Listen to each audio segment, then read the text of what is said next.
Hello everyone and welcome back to another episode of the Belgian Football Podcast. My name is Ben Jackson. I'll be your host as per usual. And once again, I'm joined by Scott and Joris. Guys, how are you doing on this warm evening here in the south of the UK? I'm very well. I'm quite busy, but I am well. I hope everyone is too. New season, new expectations, and that general sense of deja vu has returned. Yeah, and it's like the heat in the south of the UK. It goes spreads until the north of Germany as well. But also, I really want like a minute of silence, I guess, for the listeners that have actually watched too many games this weekend. More games than they should have. And well, yeah, they are not getting their time back. So No. I'm not sure if taking a minute of silence is adding more, maybe. And maybe I'm also feeling like maybe this is the one occasion where a minute of applause really is a better form of showing respect. But I'm not sure if we can catch it on the podcast. But yeah, it was a tough watch. But I also mentioned, I'm going on for a little while now, I know. But I at the end of our preview episode, I mentioned hopefully goals galore from this weekend on. But from next weekend on maybe. The Belgian Football Podcast curse is back, up and running straight away.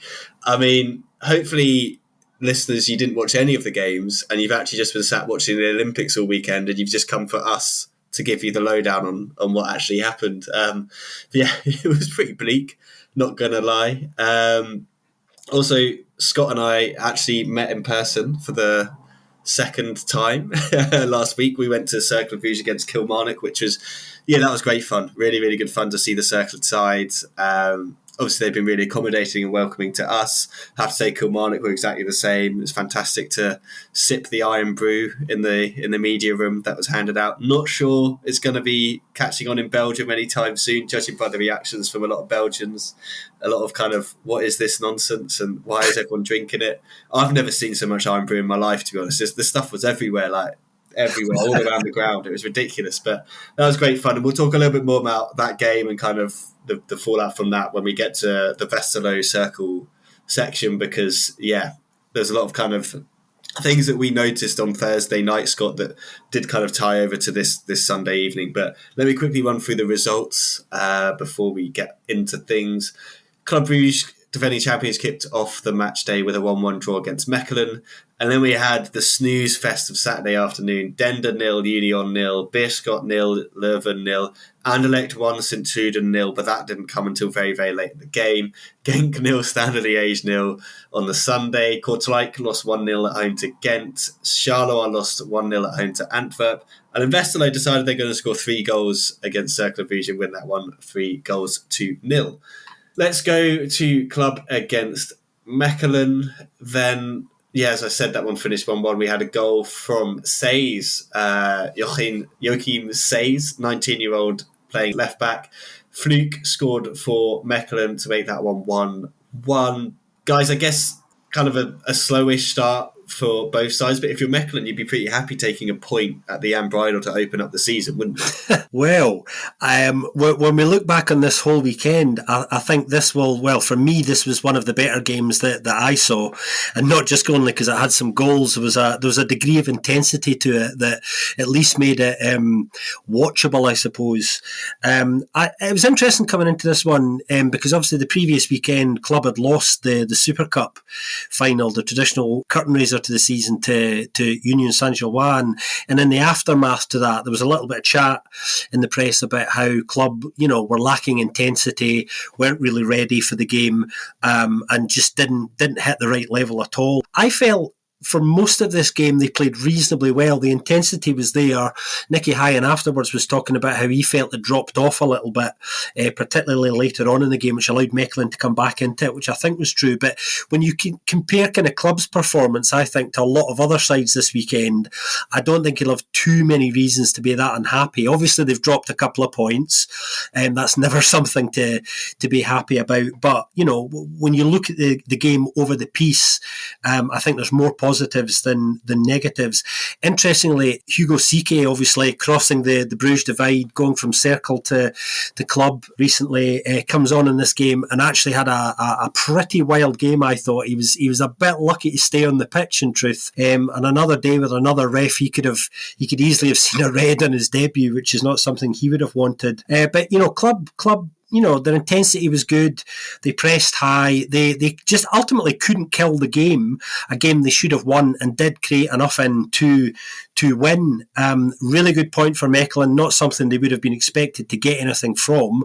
And a tough opening game. Big shout out to new signing Peter Dahl, who's already looking very good. Didn't even play the whole game. Comes on just after the hour and is responsible for rinsing none other than Hans van Aken in the 18-yard box to create the pullback for Patrick Fluke's goal. And Mechelen did actually very well to hold out in the last 10 minutes. It was looking, all hands on deck type defending late on in the game. So much so that actually Besnik Hazy was screaming wildly from the touchline for some of his players to fall back in and close some of those spaces down. He wasn't even happy with Peter Dahl at one point. Actually, I noticed he was shouting at, who was trying to stand nearer the halfway line, obviously as an out ball should it come, but he wasn't interested. He wanted him to fall back in. So yeah, one of the better games of the weekend, one we saw some goals in, and one that does have some positives for both sides so early. Are you happy Maxime de Kuiper was playing at the right back in the end? Like nobody of us wanted during the bumper preview as well. But yeah, not that much to add, I guess. Sayers already mentioned, but new name on both the scoring sheet as on the starting 11 sheets, at least in the league. He also started in the Super Cup and played the game there, but first time in the league. Yeah, De Wolf arguably could have done better on that and should have held that ball that went in. Yeah, for Club Brugge, no worrying signs, but still they did not win their first two competitive games at home now, including the Super Cup already again. Not that that's worth anything in my opinion, so I'm not going to try to create anything out of this, but it's just that's that. Still remarkable because they have a good home reputation in general anyway. On the other hand, again, also is same as last season, same results, same teams, same venue. So Mechelen grab a point again against Club Brugge. They seem to be doing that quite a lot over the last couple of years. I haven't looked it up specifically, but it's definitely a side Club Brugge tend to struggle with a little bit. And equally as Scott, I was impressed with Dahl's sub appearance, his assistance at the goal, but arguably there was one great counter chance that I think he was the one fumbling that gave away the ball. I think it was a 4-against-3, something like that. And yeah, his pass was terrible there, which ruined even more glory for Mechelen and for himself maybe. But nonetheless, I think they will be happy with a draw. And yeah, sad but true, the only game that saw both teams scoring. So the weekend came already on a Friday evening, so before the weekend actually started properly. Yeah, it doesn't count. No, but yeah, because I saw this game happen last year, and this was the same result. And you're right, it was 1-1 last year, and then obviously they drew 0-0 in the other game. So yeah, put down the 7th of December in Mechelen as a draw by the look of these sort of things. Is it really at the 7th of December? Yeah, that's how soon it is. Because I think that's literally the same as same weekend at least as last week, last year. They are literally identical. It's an identical pattern of matches. It's very lazy scheduling. Also, although in the end it makes sense, I guess. Well, also a game that Club Brugge fans will not be happy to be reminded of as well, because arguably they had a case that they were a bit robbed in that one. But okay. They won the title in the end, so I guess. Yeah, who cares? New season. Yeah, got the 19th over the line anyway. Yeah, can't really add to what you guys said. Club obviously travel to Standard next Saturday or Sunday, I think it is. So that should be 3 points. And I think if they didn't win that, there'd be a bit of not panic, but there'd be a bit like, come on, we need to kick on now. We need to get the season going. We've had the two kind of little warm-up games at Mechelen, a decent side, but yeah, Standard should be there for the taking. And who knows who's going to even be in the starting lineup for Standard next week. Anyway, let's go to the first of our promoted sides, the flagless Dender. They weren't allowed flags because it intervened with VAR by getting away, which is just hilarious. Very much a defensive kind of on the back foot performance from them, looking to counter-attack. The clear standout player from this game, guys, was Michael Verrips, the goalkeeper. We were just discussing in the pre-season preview, which if you haven't listened to, go have a listen for sure, whether it would be Verrips or Graham Deitch that would be starting. It went with Verrips, and to be fair, he's kind of given himself a great chance of keeping that because he made some fantastic saves to keep this one at 0-0. Don't think they offered too much going forward, but again, I feel like I was just watching this game. I had it on and I was kind of watching the cycling time trial from the Olympics in the background. I think I had a handball from the Olympics on another thing, or maybe some basketball, because I was like, you're like excited. I'm like, right, I can't wait to watch Dender. Let's see this new side. And after 10 minutes, I was like, right, I'm putting all the other sports on because I don't want to watch this. I'm like, if there's a goal, I'll just check it, but like, whatever. I just kept looking up from Verrips making some fantastic saves. But this isn't the sort of game that's going to define whether they stay up or go down. It's the team wins against sides around them. But picking up points in games like this definitely does help. So I don't think we can really read much into their tactical setup or anything like that, because I can't imagine that they're always going to be this defensive. But I think this is how they're going to operate against the big sides. And I think at the end of the day, that it's kind of logical, and that's the way they should operate if they want to survive in this league. Yeah, watching it, something similar struck me as well, Ben. I thought, Dender are going to be quite a difficult side to play against, probably for most sides this season because of the way they set up. Not an easy watch, this game. I will confess, and the guys already know this, I literally fell asleep in the last 20 minutes of this game. Such was the non-eventness and the negativity, from a tactical point of view, that you just, soporific is the word. But yeah, I mean, Dender were playing with a low block for the majority of the game. At times there was a back five. I don't grudge them that at all. I should, I'll hold my hands up and say that's entirely their right to do that. And as Ben was saying, I think we're going to see a lot more of that against some of what will be considered the bigger sides, the sides that are going to be expected to probably put in a title challenge. They are going to have to open up against other sides, of course. And as Ben was saying, how are they going to do against the Leuvens, the St. Trudens, the Beershots of this Pro League, the sides that probably the games that they've already identified as the ones that they really are going to have to get 3 points out of if they're going to stand a serious chance over the course of the season of staying in the league. Very difficult to see how they're going to have anything other than a difficult season, but we know that already. But I think they were delighted with that point. The reaction on full time said it. That was a big plus for them.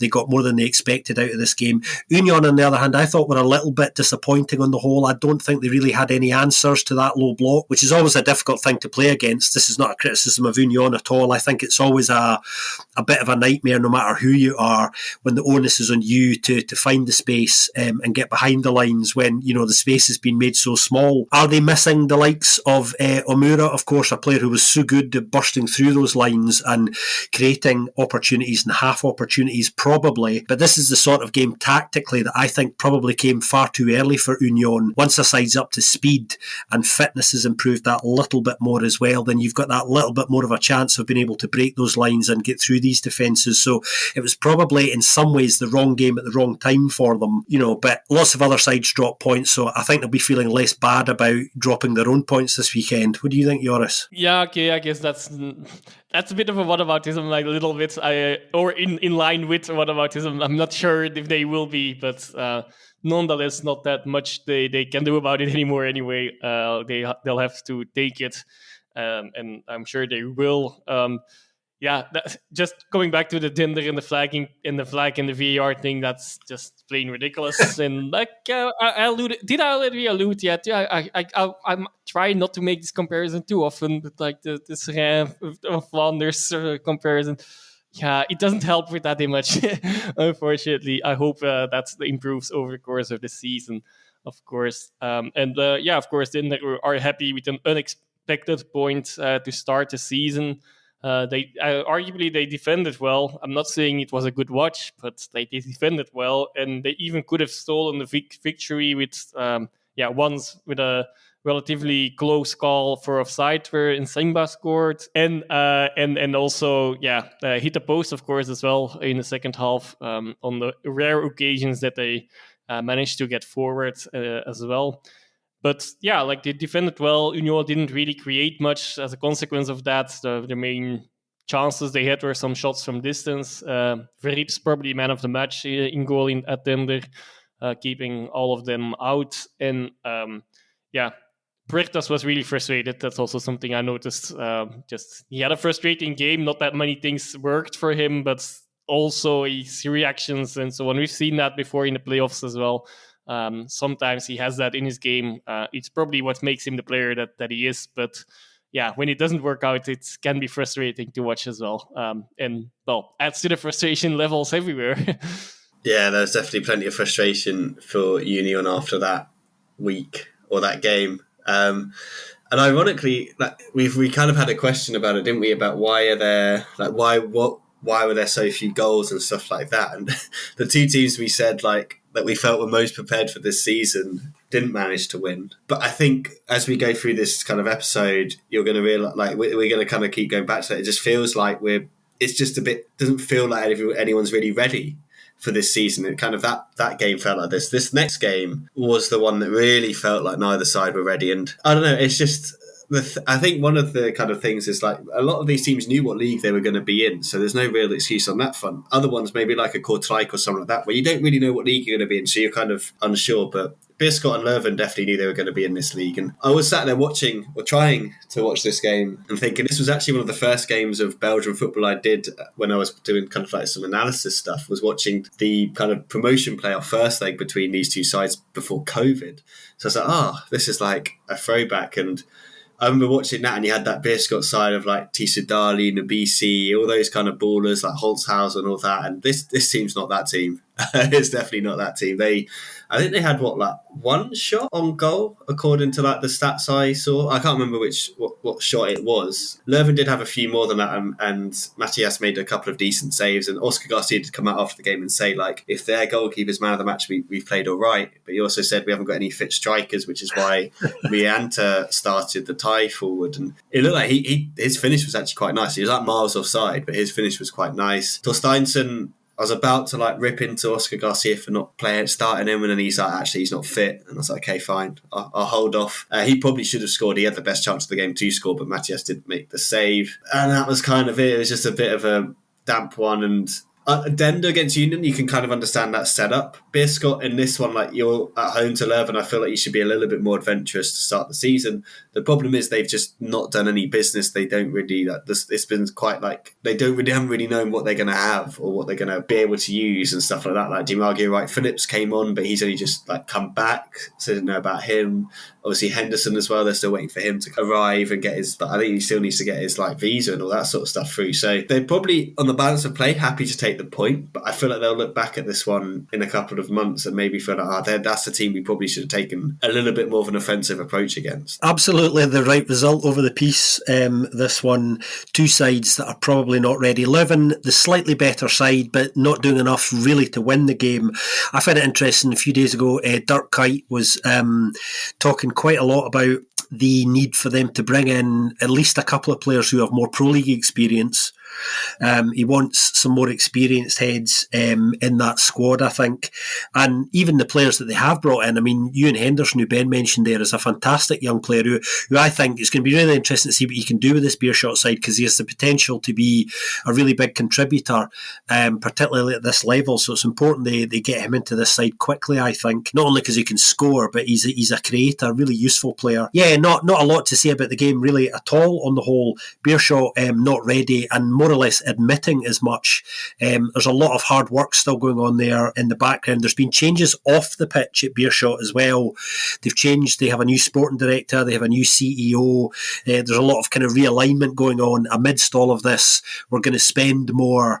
Message that's coming out from the owners. They're not doing it yet, and there's a sense that they're still scrambling away, kind of doing that work. But Ben's point there is really important. This was a game that really, if you're ready for, is a winnable game, and that's probably the way they should have approached this game. And even if they did approach it that way, it's not what they got, and it is probably a case of 2 points missed at the moment. Yeah, I would agree with that. But yeah, again, a 0-0, not much to add. Also, second promoted side grab a point, of course, so that's something.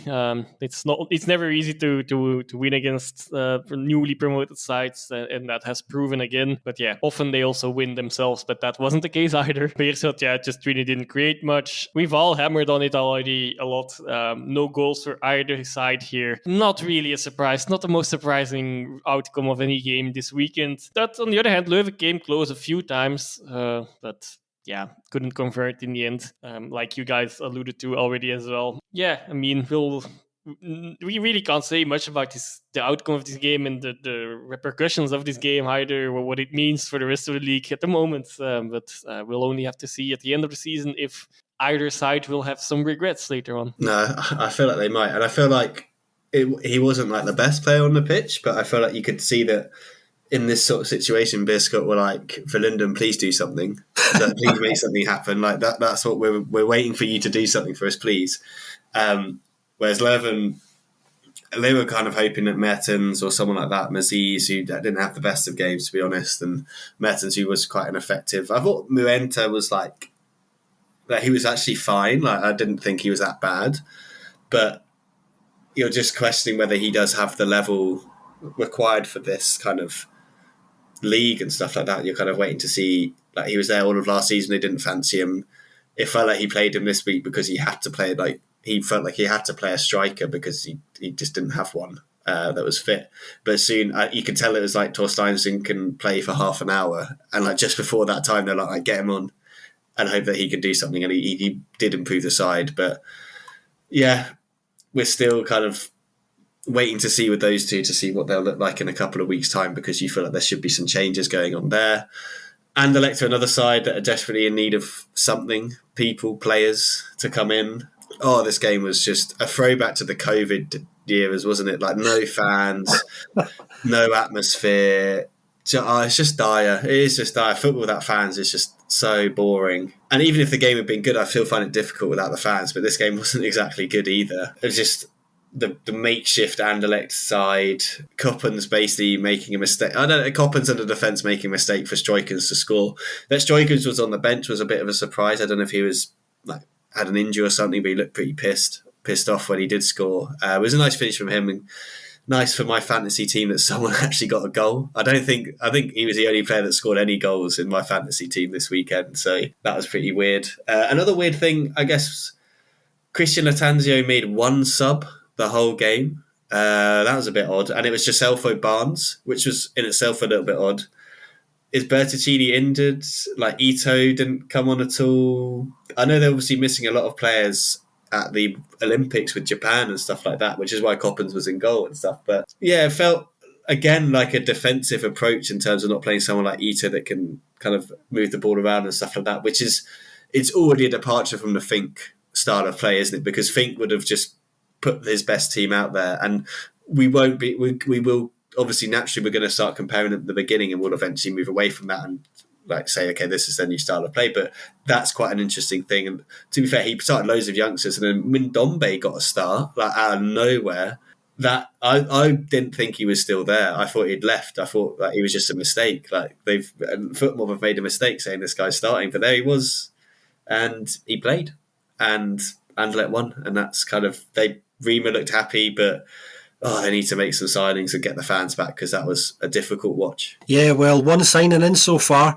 Now, we know this time last year, Anderlecht, had a slow start from a signing point of view, and Jesper Fredberg, Anderlecht sporting director, likes to keep his cards close to his chest. He likes to make sure things align up before making his move. I feel a little bit sorry for him in the sense that we do know, of course, that there have been quite a number of players who they have tried to bring in, and they haven't been able to reach agreement on terms with, so they've had to move on to another target. That's happened on at least 3 or 4, so they are working very hard. It's just kind of not coming together at the moment. Brian Reimer was delighted. Of course he's delighted. Only one player in, Jan Carlos Simic, which actually I think is a good pickup for them, or will prove to be anyway. Yeah, I mean, you've got to be delighted with the win in those circumstances, even if it comes right at the death. These low blocks, guys, it's like, Ben was saying, it's the antithesis of Fink's St Truden. You know, you go to Anderlecht, you know they're going to have most of the ball. So yeah, I get it. But St Truden looked like that's all they were interested in doing. They didn't even look particularly interested in a counter-attacking attempt, really. Colin Koosman summed this up really nicely when he said, "I have never spent as much time outside of my box in my entire career than I did this weekend." He spent most of the game camped around the halfway line because most of it was played in St Truden's half. It was unreal. Yeah, I mean, they're one of the few sides, Anderlecht, to obviously have got some advantage this weekend. So more reasons than most to be delighted. I'm not sure Christian Latanzio, St Truden's new T1, has really got a genuine sense yet of his new squad. I think some of these choices, although, you know, Ben mentioned Mendombe being selected, although that's to be applauded, it's slightly odd as well at the same time. And when you think of some of the other players who could have started this game who didn't, it was a slightly odd lineup. I do have a big question mark around Bertuccini. Ben was wondering when this game was on. He was like, "What's the story? Is he injured?" As far as everybody knows, he's not. So there's obviously more to this than meets the eye. And we spoke a lot towards the end of last season how this season was going to be a big year for Bertuccini. Fink wasn't entirely convinced by him, I think. He started to get some game time towards the end of last season, which was encouraging, but has started with nothing so far. So that's a bit of a mystery at the moment. We'll see where that goes. Rick Coppins will enjoy a few weeks getting starts while Yakubo is obviously at the Olympics. That'll probably change when he comes back. But yeah, I mean, if you go into a game with such negative tactics, then, you know, you don't really deserve anything out of it at all. Scott there made a lapsus, of course. It's Jo Koppes, not Rick Koppes, the famous Beerschot legend from in the 50s and 60s, if I'm not mistaken. Just to rectify that one on the spot. But Rick hasn't come back from. I presume he's not around anymore, so that would be quite a turnout. Unfortunately, not. He passed away. Well, not in hindsight, not that long ago, I guess, but still, well, it might be a decade by now already or more, to be honest. But time flies. Nonetheless,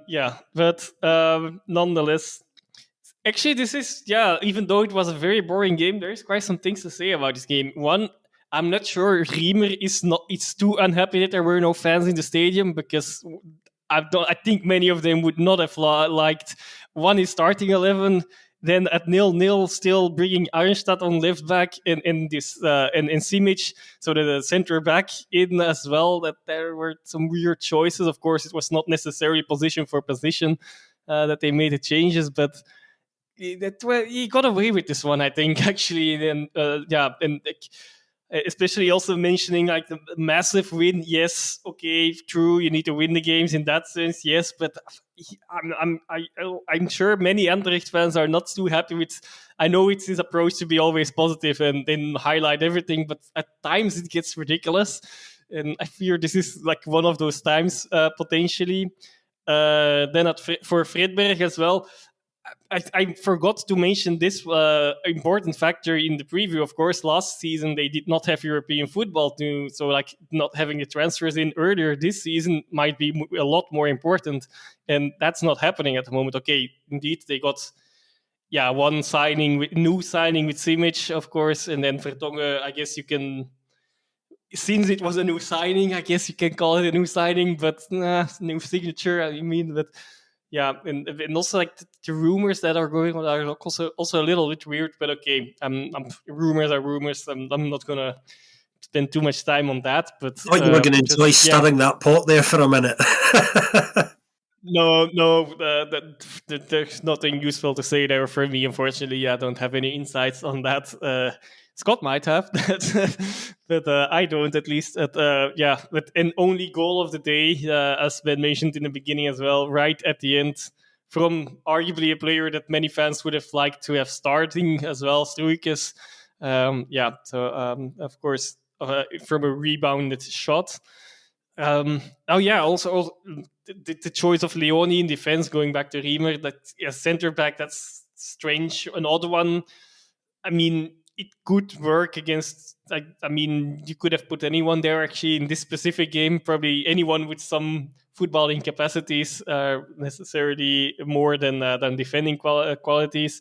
But still strange. Also, Angulo starting was a weird one.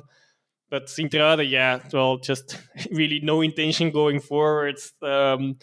Probably did not deserve anything in the end. Whether Anderlecht actually did, it's another question. But at least I don't think Sint-Truiden can really claim like they lost a point here, even though they actually did, of course. It's, but that's that. And also coming back to that general question, I guess, about the low amount of goals and the low blocks and everything. I thought after these Euros we were gone with it, but I fear it started a trend, and I hope I'm completely wrong with this and it all kicks off from next week. But like in the Euros also with like even the top teams playing a bit too defensively, and some of them to a certain extent at least successful. So I really hope that's not going to become a thing, because often it happens with tournaments, of course, that they're tactics are being copied in the season afterwards to the other leagues, national leagues. Yeah, I think we're going to see a load of it, to be honest. I think especially at the beginning when these teams they're just not ready. Now you look at the St. Truiden bench and it's like, I don't know half of these guys. They're all like coming from the youth team, like Hugo Lambot. Not blaming specific teams. I think it's just... Yeah, there's those guys on that bench that you didn't know. So I think, to be fair to Latanzia, like he obviously didn't have the bench to do anything with it, but the one sub he did make was quite random. Joselfo Barnes, who, let's face it, hasn't really shown that he's up to the level. And I remember speaking to, because he moved from Latvia, and I spoke to some guys that did a Latvian football podcast, and they were like, we don't really know why he's been able to make that move, like why he's gone there. So that one's strange. One side that had a lot of shots but no goals were Genk. My thing says they had 20 shots and an XG of 2.01. Just for numbers and XG fans, St. Truiden's was 0.06 over 90 minutes. So I don't even know, what is that, like just a pass into the box is counted as like an attempt on goal or something? Is that what you get that one for? Genk's lineup was reasonably interesting, I guess you could say, with Kaletsa starting. That was always like one for the fans of scouting young talent. Will get all excited about seeing him starting, won't they? They'll all be like getting their scout reports out and saying that they discovered him first and all that sort of stuff. For standards, I mean, they'd obviously be massively happy with the point. Good clearance off the line from Lawrence. That was quite nice to see, an Englishman getting a start for standard and making a nice block clearance. Benjidas thought he'd scored, but then he was offside.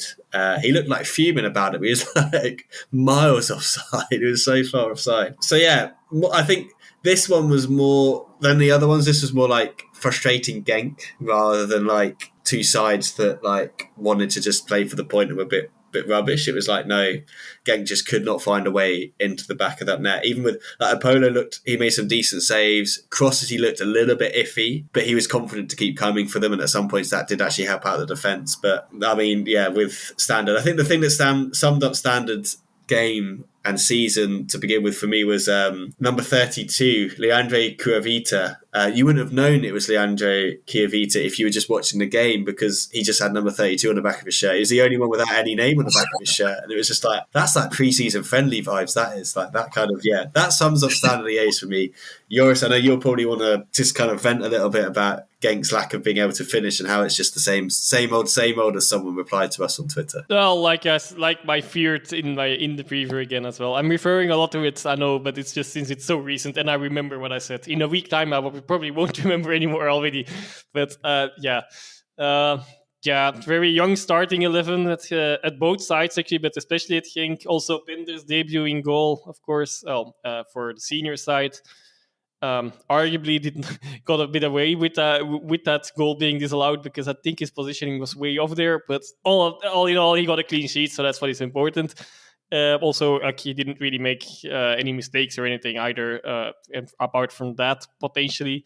But just not convincing Genk, showing the issues I expected, not enough firepower. Carritzas had a really good game, but he should have scored that one of course, it was a good save off the line as well, but he should have scored that one. Then got a bit unlucky on a shot against the post again as well. That he created himself, so that was got good on him. But apart from that, Genk did not create enough. Got a bit frustrated with Fink already, but like waiting with changing so long while it was so clear that everything was not going. Like in the first, I think until minute 60, you could have waited the first and maybe 5 minutes more, because the first quarter of the second half was not too bad, or creating not the biggest chances, but at least some pressure and some chances. Afterwards, that fell away, and like he waited and brought on 2 strikers in minute 89. I don't know. While the striker that was on the pitch was not performing great either. So that's a bit of a worrying sign for me as well. Of course, still a lot of players missing, so there are some excuses. In Cuba, unfortunately, looks to be a man of glass, like we say. Finally got a start. I think it was his first start, because last season he came back from injury and had a few substitute appearances more towards the end of the season. Now it was his first start. Unfortunately, after 30 minutes, again out for a few weeks. Already has been confirmed. So for Standard, of course, also a lot of young players. For different reasons, of course, but they really came for the point, and they got it. To be fair, they for most part of the game, despite that expected goals of 2 from Henk, they defended quite well. I was indeed low blocks. Like, it's the topic of this, one of the topics of this episode, of course, and almost took that victory still. Then with that offside goal as well, of course. And third 0-0 of the weekend. Luckily, we can say final 0-0 of the weekend. It didn't look like it necessarily all the time throughout all their games either. But disappointing start. Well, here's the positives. There was a lot of youth on display, which we like to see. A little bit more even than I thought we might see. I mean, you've got 2 goalkeepers there. You've got one who's 20, one who's still 18, I think, as well. Fantastic to see. Matt Smets continuing to impress generally. I think he's going to continue developing under Torsten Fink there. There's no doubt about it. Joris's assessment was actually very good. I wonder whether Torsten Fink's reluctance to make some substitutions, and I felt for Joris because when this game was on, he was messaging us, and his message was, make some changes, not that change, which was kind of wonderful. You'd be amazed at what comes back and forth in our WhatsApp chat. Sometimes it's more entertaining in the games, and we really need it, especially on weekends like this, where there's not a lot of entertainment on the pitch. But yeah, that's the good news.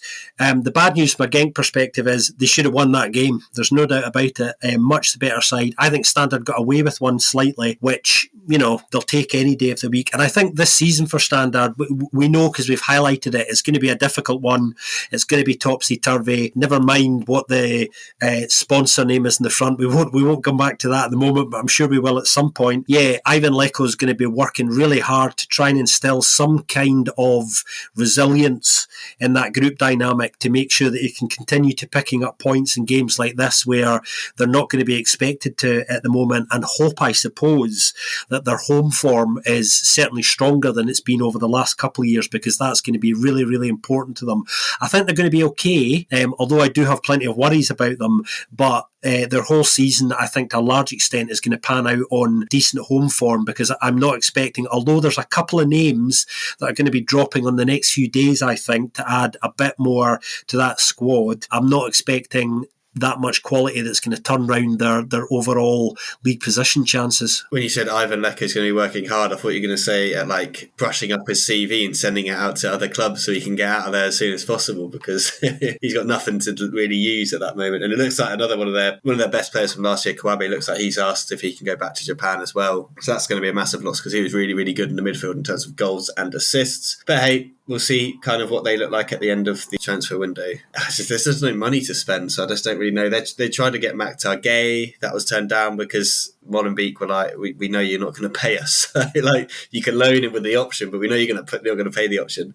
The best rumour was the Lam Kalzee one. That was the best rumour, because it's like the circus. Lam Kalzee going to the circus. Like, that would just be like amazing. Absolutely amazing. And it may yet happen. It may, that we've still got there's still a month of the window, so there's plenty of time yet. I saw someone say he'd turn up in that bloody Anderlecht shirt, the Balassi one again, training straight away. Be like, bang, straight in. Let's go to one of his old clubs, Kortrijk, where he actually was pretty good. He had a nice time there until he decided he didn't want to be there anymore. They hosted Ghent, and to be fair to them, they had less of the possession, but they had loads of chances. And Davy Roof, another one in kind of line for potential kind of goalkeeper of the week. There's quite a few guys that could have actually won goalkeeper of the week. We could have just done a team almost full of them, but the only goal was Gudjonsson. Serda's cross actually was really, really nice. That was quite nice. Ball in, and I thought Gudjonsson did really well. It's always a nice time when a striker get in front of the defender like that. A couple of players we hadn't seen for a while coming back. Bilal Misadoui. Long-time listeners remember I once tipped him to score a couple of goals. He never did that. Long time. If you're even longer listener than that, you remember that I once said that Cyril Dessers would be top scorer in the Pro League when he first joined Genk, and he was actually at the game that me and Scott were at, the Cercle against Kilmarnock game, and I didn't have the balls to go up to him and be like, "Mate, come on, you cost me pride." Unfortunately, but for Ghent, they'll probably be reasonably happy. Of teams that are ready, they should probably be the most ready because the team's almost exactly the same as it was last season. For Kortrijk, I think they'll be frustrated they didn't put one of those chances away, but they could be reasonably happy that they created plenty of chances. And I thought, like, at times Ambrose looked lively. They didn't start Kadri, but they were still able to create without him, which is always a decent sign. But again, kind of, I guess it's an early season tester to try and get up and running. And they would have expected to beat Ghent. And Ghent would have expected to win, so I guess 1-0 isn't the worst result for Kortrijk, and for Ghent, they can be happy. New striker gets on the score sheet. One of the wingers they signed to replace these key players got an assist as well. Yeah, Kortrijk not bad at all, actually. Plenty of encouragement for them in this one, and they look like a different beast to last year. You know, there are some new faces there. There's that clean slate that we said is going to probably be quite important for the group dynamic in our pre-season preview. A fair number of positives for them to kind of take out of this, particularly when you consider who wasn't playing as well. So, you know, not a bad weekend aside from losing. I've got a real fun Ghent fact for you all now, and one that's kind of slightly amazing. So we know that Eidur Gudjonsson's son, Andre, signed for the Buffaloes not too long ago, scoring his first goal in the Pro League this weekend. Well, the Gudjonsson family are the only family in Belgian football history to have had a straight line across 3 generations who've not only played in the Pro League, but scored in the Pro League. So, if we go right back, Eidur's dad, Eidur's old man, Arnor, played, of course, for Lokeren and Anderlecht, scored there.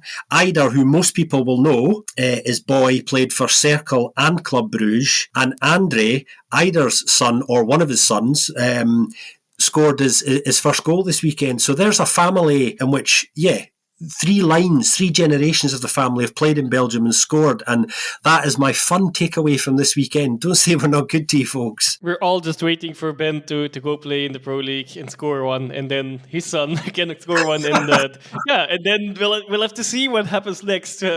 That's looking for a little. I don't have a glass ball. I'm available if a team's looking for a player. I'm available.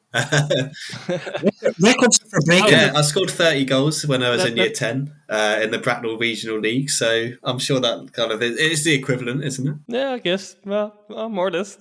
But indeed, Kortrijk played quite well. Bruno, unfortunately, missing all the chances, getting all the chances as well, so that's good. But on the one hand, he also missed all of them. Some great saves from Roof, probably the best player on the pitch, especially best Gent player on the pitch. Gudjonsson not only scoring and succeeding there with that line, in that line of succession there, but also scoring against his former manager at Lyngby. He was a player with least touches, 1 shot, 1 goal, lost most of his duels, so was quite absent throughout the game actually, but that was a great goal though. So yeah, for a start, that's all you can wish for, and hopefully the other aspects of his game will develop as well. Kortrijk, well, if they play like this, and if they can score, because it was not only Bruno, but also the new striker, Ferry, also missed a few chances. If they can get the goals coming, which is, of course, the question mark, that was one of the big issues last season, then, yeah, they might have an okay season, at least not a season like last season. But, yeah, it's a big question mark at the moment still, of course. But it looks like at least the defense, even though they lost, has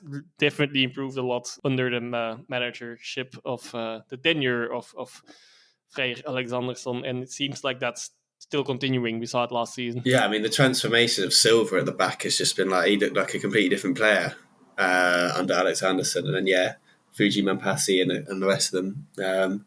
Hopefully they can find a goal scorer. Charleroi would also, like, if they can find one, Charleroi would be like, please, can you show us where you found that one? Because we've got loads of them, loads of strikers, but none of them can score. And all of them that were on the bench, I think, got on the pitch, didn't they, at least? Like, the bag, Silla started, but then the bag, Badgie got on. Ironically, I did find it quite funny when I saw that Vincent Janssen had scored, because literally on Thursday before the Cercle Kilmarnock game, me and Scott were just talking about Belgian football obviously all day, because what else would we talk about? But we were like, I don't know about Janssen this season. Like, is he done? Like, he looked a bit kind of past it at the end. They've sold Nekina. Like, is it time they look for another striker? And then he pops up within 10 minutes and scores a goal to kind of just shut us up, basically. I don't know if like some of the other Belgian reporters that were there reported it back to him. Who knows? Even though one of them didn't believe me when he asked me who scored for Kilmarnock. He wouldn't believe me. He went and asked the guy from Het Laatste News instead. I was like, mate, and we literally said the same thing. Like, it's bizarre, absolutely bizarre. But anyway, we'll talk about that a bit later. Janssen was the only goal. Lammens did have to make a couple of saves. Koenig also had to make a couple of saves as well. But as I said, Silla, De Bag, Badgie all got on the pitch. None of them could find the back of the net. Last season, if you said Charleroi Antwerp, you'd be like, okay, Charleroi would accept a defeat in that game, because they'd be like, Antwerp are clearly the stronger team. But I feel like in this season, the expectations should be a little bit higher for Charleroi, and they should be disappointed that they weren't able to at least get a draw or even a win out of this, because they matched them in terms of possession. They had almost the same amount of shots. It's just the kind of efficiency of their shooting was poor, and that's not saying that Antwerp's was particularly good either. Yeah, I think one thing that's certain, and Ben's already alluded to it, and that is that, you know, the main striking spot at Charleroi is still very much up for grabs, and that Rick Demel has got an open mind at the very least as to who that individual is going to be as well. I think from a Charleroi perspective, not awful. That's what I would say. You know, it's always very difficult to read too much into opening weekends, even when sides aren't ready, or particularly in that case. And from an Antwerp perspective, I think you can file this one as kind of a good professional job. I have a feeling, and it's not really based in anything, it's just a gut thing really after this weekend, I have a feeling that Antwerp might surprise us a little bit this season. I know that I was quite hot on talking up the fact that I was a little bit worried about the readjustment period and that they might have a slightly topsy-turvy season. I'm beginning to think that they might actually do okay for a number of reasons. Obviously, they've appointed Jonas de Rock, good appointment. I just think that, you know, they of all the sides this weekend, they've started a little bit better, and this is just based on this weekend's game than a lot of other sides who you could argue are in a better place perhaps and didn't get the result. So maybe there's room for some over optimism there down the Bossel way. I will doff my cap to Vincent Janssen. Ben was right. We did have a little is Janssen done style conversation while we were waiting for that game to start, and of course he popped up and scored this weekend. So word obviously got back and that extra motivation. So if anyone else wants some extra motivation, then you know where we are. Now I'm wondering what Scott means with Antwerp can surprise us. What position will they end up? Oh, now there's the nub of it, isn't it? Yeah. Now I actually thought coming into the season, there was a real chance that Antwerp might be a playoff 2 side. I think I'm not so sure about that now. I think the playoff 1 objective, which will be the objective internally, I think it can be met, even looking at some of the change in the squad. But it is going to depend on people staying fit, I think, and some of their big hitters, if you like, not only staying fit but contributing in a big way. But yeah, I've slightly revised my expectations on them, which will please all of our Antwerp fan listeners. Yeah, and now we also know what that means. I only wanted to clarify that because I know it's not always easy, but you can always say things, but Yeah, okay. Please don't do that to me, but don't hold me accountable for anything I say, because that's not going to end up well. We've got double, But I double like to do it. standards I here, like to do it to others. I'm just a bully. I'm not sorry. Double Yeah, standards here. Joris likes to hold me and Ben to account, but we're not allowed to do the same. But which is fair. Joris knows his stuff. yeah, no, that's not true, Rick. Please do so. I was just joking, but yeah, it's not going to end up well for any one of us, I think. But it might be more fun though. So well, that's what I'm aiming for. But no, yeah, okay. Glad that's out of the way. Charleroi basically only woke up in the second half. I feel not that they played super great or created a lot then, but a few, at least some things. Lammens had to make a few changes. It was actually the Mills' first loss as Charleroi manager as well, which also means he lost the Westerlo derby. Well, managed Westerlo last season derby. It's not so super catchy, but yeah, at least the ex Westerlo battle. That's maybe a better wording. Has been won by the Rook. Yeah, and also, well, Charleroi and especially Charleroi away from home have long been a bit of a bogey team for Antwerp. They survived that. They passed that cliff. So maybe that curse is lifted. Last season, they also beat them a few times after a longer streak. That didn't go through. That's where they did not win. The oldies doing well. I'll say a bit disrespectful, but I don't mean it in a disrespectful way. It's a compliment. Okay, Janssen is slightly younger than the other oldies, but the Cherie cross on Alderweireld, the header for the assist, and Janssen scoring. At least he's not a spring chicken anymore either, at least. Yeah, definitely. They were decisive. Odoi also played quite well, arguably. So, yeah, okay. I'm not going, after one game, I'm not going to say anything about predictions or adjusting predictions like Scott likes to do sometimes. I'm always, that's my nature, I guess. I'm always a bit more hesitant in this. We're following a pattern here. But, yeah, okay. That they did win in the difficult away game, so that's a great start of the season for them. And they kept a clean sheet, of course. Yeah, always nice to keep a clean sheet at the beginning of the season. Who knows if Scott's maybe adjusted his expectations of Westerlo and he now thinks they're going to win the league, as they obviously are top of the league with three. He decided to score 3 goals. They only decided to score more than 1 goal. They beat Cercle 3-0. Cercle obviously coming off the back of that 1-1 draw with Kilmarnock that we were at. Fantastic atmosphere down at Rugby Park. It was really, really great to see all the Bruges fans, the Cercle fans, just looking absolutely baffled by where they'd ended up on their European journey, just wandering the streets of Kilmarnock. Like, what are we doing here? Like, what is this? Is this the glamour of European football? Which, if there are any Kilmarnock fans listening, they were very much entertaining that idea of, I can't believe they've had to come in. We get to go to Bruges. We get to drink beer. They have to drink Iron Brew, as we've already said. But the pies were good. There were some nice pies at halftime, so kudos to that, even though they were very difficult for me to find. But we got there in the end. One issue that Cercle had in that game, especially late on or in the second half, was long throws and set pieces. Killy put them under so much pressure, and it didn't look very organised. And I think, Scott, we kind of said to each other, that's something that they've got to drill over the next couple of days. It didn't really look like they'd been able to have any time to drill it in this one, because the first goal from Stassen was just a nice counter-attack. Syed Manesh, I hope that's how you pronounce it, because I feel like after this performance we might be saying his name a bit more this season than we did last season. He looked a lot better, the Iranian winger who came in from Hull last January. Stassen got that one, and then it was a set piece in the second. Like, they just didn't clear it properly. It fell to Stassen to smash home, and it's just...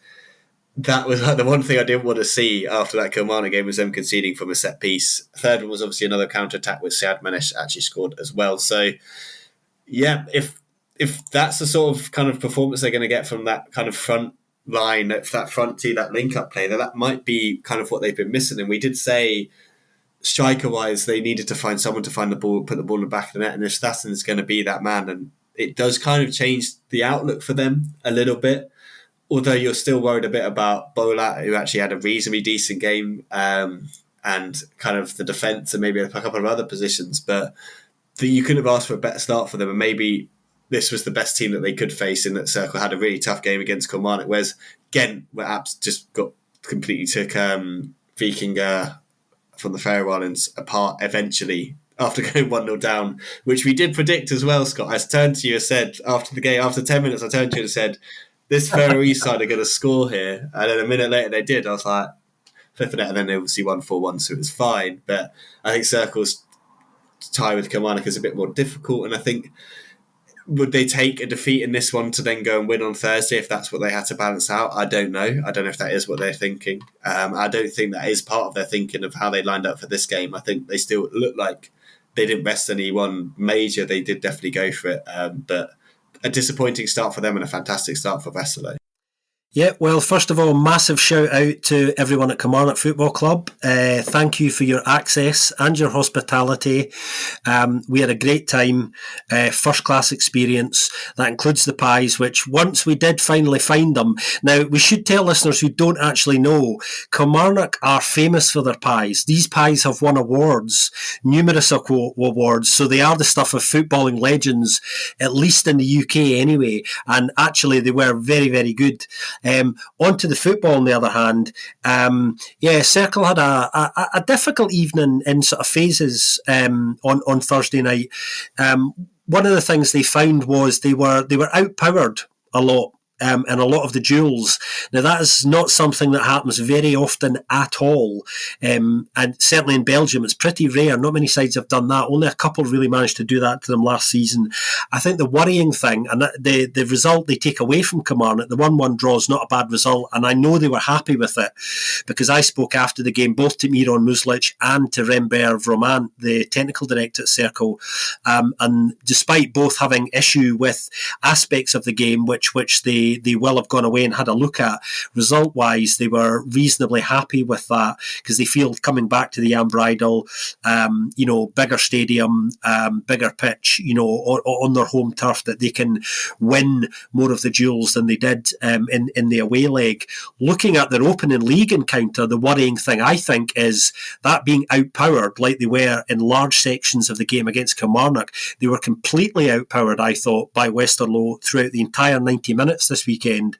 Westerlo managed to get in behind them on numerous occasions, were winning all of the duels. So all of the parameters in which you normally expect Cercle to be quite strong, they were second best in all of them. And Mira Muslic did look a little bit concerned, particularly in the last 15 minutes when it was obvious the game had gone. The game plan hadn't worked. Something interesting Rember Vromant said to me on Thursday night after the Kilmarnock game when I was talking to him was that he felt Cercle were ready for the new season, and I think they're right in the sense that they've replaced a lot of the players who've left. He feels they're good replacements, or they will be in time anyway.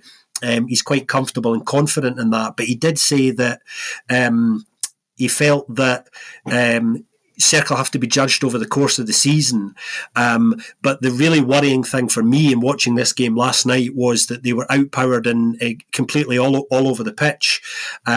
So there are a number of things that I think they have to address as a squad, obviously before Kilmarnock come to Bruges for that second leg on Thursday evening. So there's a bit of work for them to do. Just on Westerlo, but I'm sure Joris will tell us a bit more about them in a second. Again, another side I was quietly surprised by. Didn't have any great expectations coming into this season.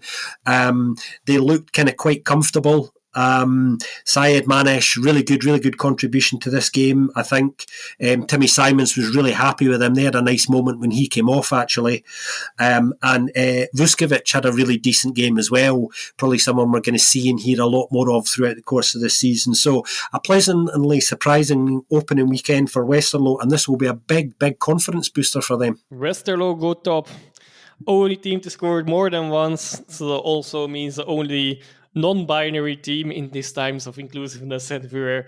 But joke. That's super bad joke. I'm not sure if I will leave it in, but they also scored more as much as all other 13 teams that played on Saturday and Sunday together. So that's again another way to mention how little goals there were. Have actually fallen this weekend, so 18 total, but 2 already on a Friday evening. Vuskovic indeed deserves a big shout out. He had a lot of clearances, also that resulting in Westerlo being the 10th team to start with a clean sheet. Like Ben said, it's always nice to start with a clean sheet, but it's not really worth anything like this. Well, a little bit, of course. They won the game. That's in that sense, of course. But for every goalkeeper involved there, that's a confidence boost. But I suppose that more or less can balance each other out. I mean, the defense looked really bad at Cercle, to be honest. Also, they looked a little bit shaky already against Kilmarnock, like you guys already touched on as well, especially with these crosses and high balls in general in the box. The second goal, the second Sassan goal as well, is another example of that, of course, where they did not defend well enough. And I can't say that much about this game, but yeah, Westerlo, Sassan also scoring twice, so of course also top scorer. So I'm not sure when's the last time that Westerlo went on top, but okay, it's also not a super useful statistic at this point of the season. That nonetheless, they got as many points as they had gotten last season after 9 games already. At least they equaled that tally. It's very likely, let's hope for them at least, that they will also go not be there at that same statistic in 8 weeks time, or 8 games time. There's probably international break in between, but already. But yeah, and on Cercle then Agie Koum had an interesting game, if I pronounced that correctly. Losing a lot of his duels, like almost all of them, but at the same time also had the most successful dribbles of the game. Unfortunately, leading nowhere, but interesting to see how his stats will evolve in that, and if that will lead to something in the end. I should tell everybody here, and I forgot to mention this earlier, when me and Ben were at the first leg on last Thursday, obviously we were watching the game live, so me and Ben were at the back of the main stand in the press area doing our thing, and of course Joris wasn't with us. Now, one of the things about being at a live game is there are certain real-time decisions that you can't quite see, obviously. So Joris not being with us was actually quite useful, because he was our mobile VAR van, if you like. So at certain offsides and certain decisions, we were immediately in touch with Joris. What's the story? Is that offside? What happened there? You know, those moments where you can't tell. So there is an advantage to us not necessarily all being together, although he was very much missed on the evening. I sent our Joris a little picture of an empty seat beside us, so he was with us in spirit. That was way too cute. Yeah. Unfortunately, I didn't see you. I was looking for you at the screen sometimes, but yeah, I think the cameras were behind you, so, and above you or something like that. So unfortunately, I couldn't catch you guys on TV. So for me, there's no proof that you were there. Maybe we weren't. No, we were as far back as you could possibly be, like shoved behind the Killy fans. Which made it nice to be kind of in with the atmosphere, I guess, and meeting some people from all over, different, not just interested in Belgian football, but also like kind of YouTubers and podcasters and stuff like that. It was really, really cool to see so many people interested in that game, and two sides that are just enjoying the European journey that they're on. That pretty much does it for this week's episode. A couple of signposts and pointers, I guess. If you haven't already, definitely check out the pre-season preview. I'm not sure why you'd be here if you hadn't. Maybe you're one of many people who I presume has probably listened to some of it and said, I'll come back to that and finish it off, because obviously it is quite long. But please do if you haven't, and hopefully you'll enjoy it a little bit more now that you've sort of seen the games and you can kind of tell us that we're wrong and stuff like that. Another one, obviously the Oostend special is now out, so please definitely go and give a listen to that. I know that plenty of you already have, and it's been really nice to see kind of the feedback that people have got. Obviously, we'd love to do many more specials, and it's something we've always wanted to do. Unfortunately, it's just a time commitment. We obviously don't get paid to do this. We do this just off our own backs and stuff like that. So hopefully we could get more things like that out for you. But I know that, people definitely did enjoy it. So please do give that one a listen. Another thing to point out, fantasy football, we have started that up again for this season. Definitely time to still join in if you didn't beat the deadline, because obviously no one scored any goals. So it's not like someone's raced ahead and got loads and loads of points. So you can still very much catch up. I'm pretty useless at it. We've got a pro league team. We've got a podcast team. We've got a team that I've done as well. So we've got 2 teams on the go that will definitely finish in the bottom 2. So you're guaranteed to not finish bottom, because we are also playing as well. If you have enjoyed the pre-season preview, you've enjoyed the Oostend special, We do have a Buy Me a Coffee site as well, so please do get onto that if you haven't already. There was a question off the back of the Euston Special about kind of ownership and stuff, so maybe we can go into that next week, seeing as we're wrapping up this one, and we can give you a better kind of explanation of that for those that also want to listen to the Euston Special before then. You'll kind of get a little bit more context for what that question was about. I think that pretty much sums everything up. Last thing, obviously, if you like what we do leave us a review as well, alongside the Buy Me a Coffee. Massive thanks to all of you who have already done that. We really, really do appreciate it, and seen a couple more people have done it over the summer. Guys, it's been a pleasure to rejoin with you, get back on the horse, as they say, and get back into kind of all the Pro League stuff. Fingers crossed you guys will have a nice week, and we'll be back with some more goals next weekend. It's an absolute delight to be back together, and yeah, we'll see you all same time, same place next week, hopefully for more goals and more action than we've had this weekend. Have a great week, everybody. Have a great week. What's our predictions for Cercle? Are they going through or not? Yes. Put you on the spot there. I'm not as confident as Scott, but that's because I'm a massive pessimist, and I really, really want them to. But I don't know. There was some worrying signs that Killy, as one guy, I think it was Sam, who does a lot of kind of cool football content and podcasts, and he did one on Charlotte, not podcast, videos and stuff, and he did one on Charlotte, and he came up to me at the end and was like, I've never seen a Scottish side not just roll over and kind of completely give up. And I was like, oh, great. This is the one Scottish team that we're having to face that actually puts a shift in. And they definitely did that. I was impressed with, I think Cercle have more talent, but Killy definitely won't give up, and that's going to be interesting. I'm a little worried about the home advantage, to be honest. I'm not sure if it will be as much of a factor as like a lot of Killy fans are indeed coming over as well. Mainly due to that. And let's hope that the Cercle fans that are there are going to blow them away. Yeah, no, you're absolutely right, actually. We should big shout out to the Kilmarnock fans, because they're taking 2,500 over. They got an extra allocation, such was the demand, and actually they could have taken even more than that. So they're going over to Bruges to have a great time.